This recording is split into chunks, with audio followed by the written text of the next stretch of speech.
कि सर के यहाँ के ऊपर जो कंधा के ऊपर है, जो ये मुंह है और ये सर है, ये ब्राह्मण है। भुजाएं क्षत्रिय हैं और ये जांग और ये पेट का हिस्सा जो है ये वैश्य है और इसके नीचे जो पैर है वो शूद्र है।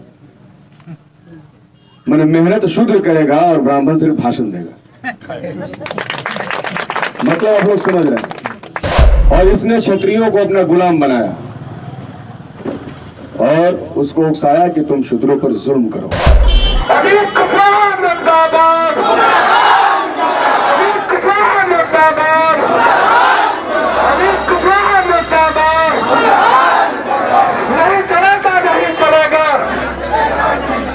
संविधान जिस बराबरी की बात करता है, राइट टू इक्वालिटी की बात करता है, वो आज़ादी के 7 दशक बाद भी क्या भारत में सच में अगर ग्राउंड लेवल की बात करें तो लागू हो पाया?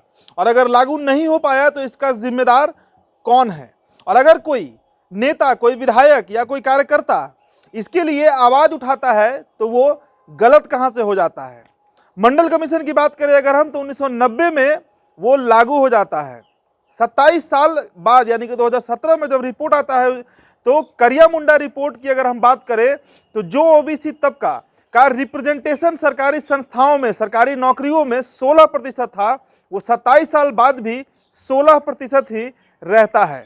SC ST की बात करें तो उनका हाल भी वैसा ही रहता है, 2 से 3% वृद्धि होता है। यानी कि जो सवर्ण तबका है उसका कब्जा और उसका दबदबा सरकारी संस्थाओं पर ज्यों का त्यों बना रहता है रिजर्वेशन के बाद भी। इसका जिम्मेदार कौन है? और अगर हम बात करें अंबेडकर साहब की, जी हाँ, जिन्हें संविधान निर्माता भी कहा जाता है, उन्होंने जिस एकता की बात की थी, जिस इक्वालिटी, बराबरी की बात की थी, वो भारत में कहाँ लागू हो पाया है?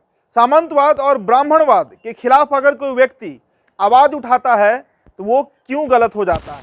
ब्राह्मणवाद का मतलब यहाँ पर एक किसी जाति विशेष से नहीं है, उस सोच से है, उस मानसिकता से है जो किसी को दबाने की बात करता है, किसी पर कब्जा करने का बात करता है और अपने दबदबे को बरकरार रखने की बात करता है। फ्यूडल लॉर्ड्स के बारे में हमने पढ़ा था जो इंग्लैंड में हुआ करते थे, जो जमीन जो रखते थे और मजदूर जो पालते थे।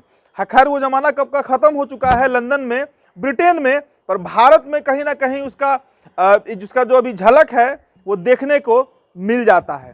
इसी के खिलाफ आवाज उठाया गया है और बहुत विवादित हो गया है ये मामला। आवाज उठाया गया है डुमरांव से नवनिर्वाचित विधायक अजीत सिंह कुशवाहा, कम्युनिस्ट पार्टी से आते हैं, कम्युनिस्ट विचारधारा के हैं। और 6 दिसंबर जब बाबा साहब अम्बेडकर का परिनिर्वाण दिवस था, उस दिन उन्होंने एक सभा को संबोधित करते हुए ये बात कह डाला कि क्षत्रियों को गुलाम बनाया ब्राह्मणों ने और सदियों से भारत में राज कर रहे हैं।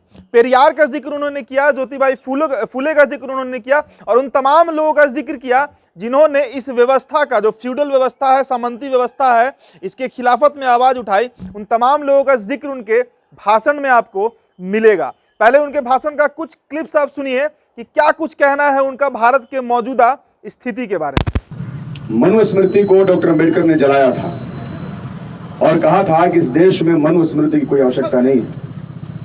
आप लोगों को मालूम होगा कि हमारे देश में ब्राह्मणवादी व्यवस्था थी शुरू से, जहां वर्ण आधारित समाज की परिकल्पना की गई थी। जिस वर्ण आधारित समाज में कहा गया कि समाज में 4 वर्ण होते हैं और इसी चारों वर्णों के आधार पर समाज चलेगा। 4 वर्ण को जिस तरीके से विश्लेषित किया गया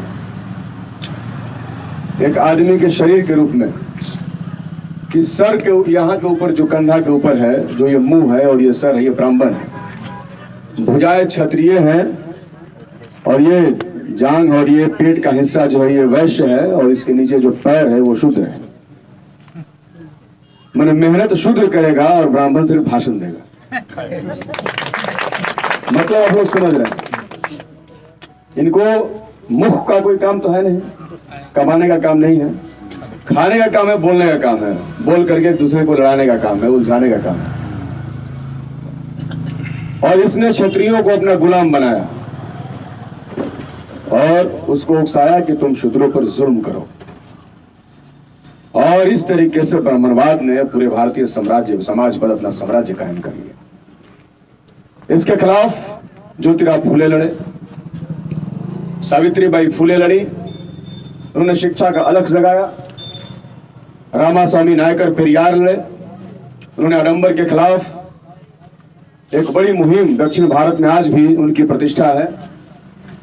और मुझे लगता है कि उत्तर भारत में भी नायकर को, रामास्वामी नायकर को, पेरियार को खूब पढ़ने की आवश्यकता है। अभी उत्तर भारत में पेरियार को कोई नहीं पढ़ता है, मैं इस बात को दावे के साथ कह सकता हूं। तो ये अजीत सिंह कुशवाहा को आपने सुना, इनका साफ कहना है कि फिलहाल भारत भले ही आजाद हो चुका है अंग्रेजों से, पर जो समाज का वो तबका जो अंतिम तबका माना जाता है वो पूरी तरीके से गुलामी से आजाद नहीं हो पाया है। और इसके पीछे जो कारण है ये वही सामंती व्यवस्था और ब्राह्मणवाद व्यवस्था है जो भारत में अभी तक काबिज है। अब इसके खिलाफ क्रिया की प्रतिक्रिया आप कह सकते हैं। डुमरांव में जो राजा जी की पुरानी कोठी है उसके गेट पर आप ये दृश्य देख रहे हैं जहां पर ब्राह्मणों का एक समूह जुटा है और वे जमकर विरोध कर रहे हैं अजीत सिंह कुशवाहा का। मुर्दाबाद का नारा लगाया जा रहा है और माफी मांगने की मांग की जा रही है। देखिए ये वीडियो किस तरीके से विरोध हो रहा है अजीत सिंह कुशवाहा का।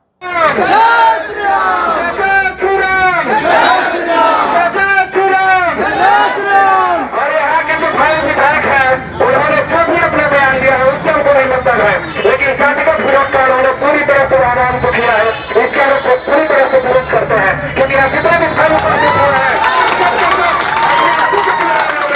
क्योंकि कोई भी जानवर होता है, चाहे कोई भी इंसान होता है, अपने अस्तित्व के लिए लड़ता है और अस्तित्व सबसे बड़ा जो होता है वो ब्राह्मण हो, बुनियाद हो, चाहे कोई भी कास्ट हो, अपने और अस्तित्व के लिए लड़ता है। अस्तित्व के लिए लड़ना कोई भी खुदा का काम नहीं है। तो आपने ये जनसमूह देखा, ये विरोध देखा, पर अगर हम फेसबुक की बात करें जिस पर ये वीडियो अपलोड किया गया है और उसके नीचे कमेंट सेक्शन को अगर हम खंगालते हैं तो देखिए तमाम वो ब्राह्मण जिनका टाइटल चौबे है, मिश्रा है और तमाम वो लोग जो सवर्ण तबका से आते हैं वे सभी के सभी इन्हें कितनी गंदी गंदी गालियां दे रहे हैं। अगर हम इनके पूरे 13 मिनट के भाषण को सुने, जिसका लिंक जो है वो हमारे डिस्क्रिप्शन बॉक्स में दिया हुआ है, आप जाकर देख सकते हैं, उसमें कहीं भी अजीत सिंह कुशवाहा ने कोई आपत्तिजनक बात नहीं कही है। उन्होंने उस सामंती व्यवस्था के खिलाफ बोला है जो संविधान के दायरे में आता है। उन्होंने कोई भी बात असंवैधानिक नहीं कही है। आखिरकार एकता और बराबरी की जो बात भारत में कही जाती है उसे लागू कैसे किया जाए, और उसी के पक्ष में आवाज उठाए हैं अजीत सिंह कुशवाहा।